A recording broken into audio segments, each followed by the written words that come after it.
Di daerah yang bernama Simalungun, Sumatera Utara, berdirilah sebuah kerajaan. Kerajaan tersebut dipimpin oleh seorang raja yang arif bijaksana. Raja tersebut memiliki seorang putri yang cantik jelita. Putri raja tersebut terkenal dengan kecantikannya. Tidak hanya di kerajaan itu, kecantikan sang putri juga terkenal di negeri seberang. Sayangnya, sang putri memiliki sifat yang jelek. Ia suka mengucapkan kata-kata buruk. Orang menyebutnya putri yang latah. Jika ada kejadian yang tidak menyenangkan hatinya, ia dengan mudahnya berkata buruk. Air sungai lebih enak rasanya dari teh buatanmu ini, katanya suatu hari pada salah seorang dayang istana. Lebih baik jadi orang buta daripada harus memandangi wajahmu yang cemberut terus, katanya lagi di lain hari.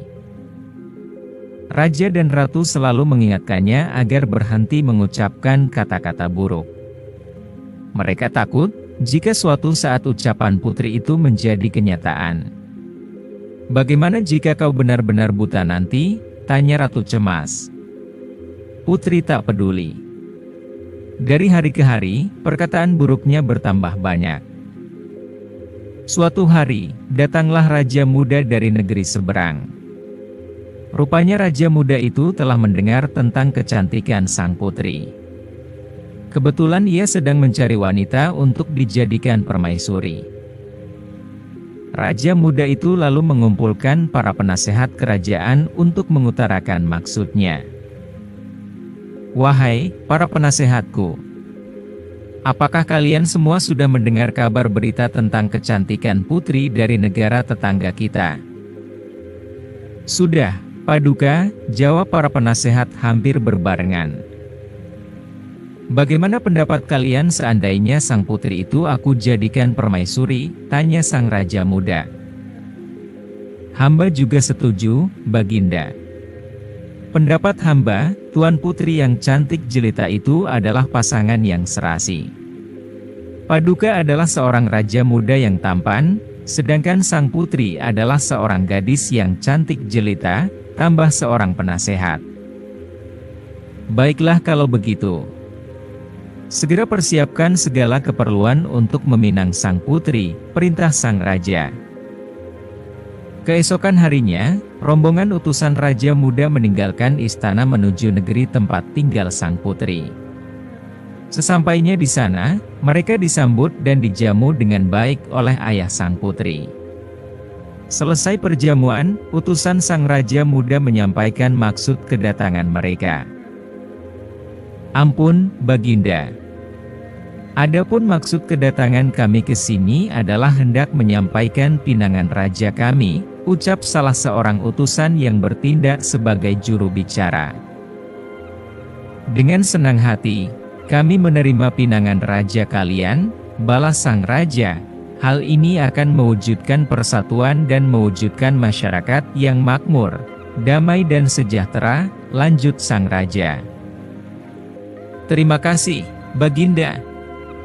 Berita gembira ini segera kami sampaikan kepada raja kami. Akan tetapi, raja kami berpesan bahwa jika pinangan ini diterima, pernikahan akan dilangsungkan 2 bulan lagi, kata sang utusan raja muda. Mengapa begitu lama? Tanya sang raja penasaran. Kami akan menyiapkan pesta pernikahan secara besar-besaran, Baginda. Jelas utusan raja muda. Oh, baiklah kalau begitu. Akhirnya utusan raja muda pulang ke negaranya dengan senang hati. Setelah sampai di istana, mereka dengan senang hati memberitakan perihal penerimaan lamaran tersebut. Raja muda tidak kalah gembiranya mendengar penerimaan pinangan dari putri yang cantik jelita. Wajahnya tambah sumringah mendengar berita tersebut. Mereka akhirnya sibuk mempersiapkan pesta pernikahan secara besar-besaran dengan penuh semangat. Sebentar lagi, raja mereka akan memiliki permaisuri yang sangat cantik jelita. Sementara itu, setelah para utusan raja muda kembali ke negeri mereka, Ayah sang putri menemui putrinya dan menyampaikan berita pinangan dari Raja Muda. "Putriku, tahukah engkau maksud kedatangan kerajaan seberang pada saat kemarin?" sang raja bertanya. "Ampun ayahanda, saya tidak mengetahuinya," jawab sang putri. Sang raja tersenyum lalu berkata, "Mereka menyampaikan sesuatu bahwa raja mereka yang masih muda dan tampan ingin melamarmu dan ayah menerima lamarannya." Sang putri akhirnya tersipu malu. Rona merah di pipinya mulai tampak, menambah kecantikan di paras wajahnya yang lembut. "Bagaimana menurutmu, putriku?" tanya sang raja. "Jika ayahanda menghendakinya, saya menyetujuinya ayahanda," kata sang putri dengan bola mata yang berbinar. "Jagalah dirimu baik-baik, pesta pernikahan akan dilangsungkan 2 bulan lagi," pesan sang raja. "Baik, ayah," jawab sang putri. Menjelang hari pernikahannya, sebagaimana biasa, setiap pagi sang putri pergi mandi dengan ditemani beberapa orang dayangnya di sebuah kolam yang berada di belakang istana. Di pinggir kolam telah disiapkan sebuah batu besar sebagai tempat duduk sang putri. Setelah berganti pakaian, sang putri segera masuk ke dalam kolam, berendam sejenak untuk menyejukkan sekujur tubuhnya. Setelah beberapa lama berendam, sang putri duduk di atas batu di tepi kolam. Sambil menjuntaikan kakinya ke dalam air, sang putri membayangkan betapa bahagianya saat pernikahan nanti. Duduk bersanding di pelaminan bersama sang suami, seorang raja muda yang gagah dan tampan. Ketika sang putri asyik dengan imajinasinya dan menikmati kesejukan air kolam, cuaca buruk terjadi. Angin yang sepoi-sepoi berubah menjadi angin ribut. Dedaunan pohon saling bergesekan karena tertiup angin kencang. Seorang dayang-dayang mengingatkan sang putri agar kembali ke dalam istana. "Tuan putri, sebaiknya kita harus kembali ke dalam istana. Cuaca di luar sangat buruk," kata salah satu dayang-dayang. Sang putri tidak mendengarkan peringatan dari dayang-dayang tersebut. Dia masih berjibaku dengan lamunannya. Akhirnya, salah satu ranting dari sebuah pohon jatuh tepat mengenai ujung hidungnya. Ranting pohon tersebut cukup tajam hingga melukai hidung sang putri. "Aduh! Hidungku!" teriak sang putri menahan kesakitan. Dalam waktu sebentar saja, tangan sang putri penuh dengan darah. Sambil menahan rasa sakit, sang putri menyuruh dayang-dayangnya untuk diambilkan cermin. Betapa terkejut sang putri ketika melihat wajahnya di cermin. Hidungnya yang semula mancung itu tiba-tiba menjadi somplak, hilang sebagian terkena ranting kering yang tajam ujungnya. Wajahnya jadi tak secantik seperti semula. Ia merasa sedih dan kecewa. Air matanya jatuh bercucuran, keluar dari kelopak matanya. Pada saat itu, sang putri menjadi putus asa. Rakyatnya akan kecewa memiliki seorang putri dengan paras yang buruk. Kedua orang tuanya pasti menanggung malu akibat rupa anaknya yang telah berubah menjadi jelek.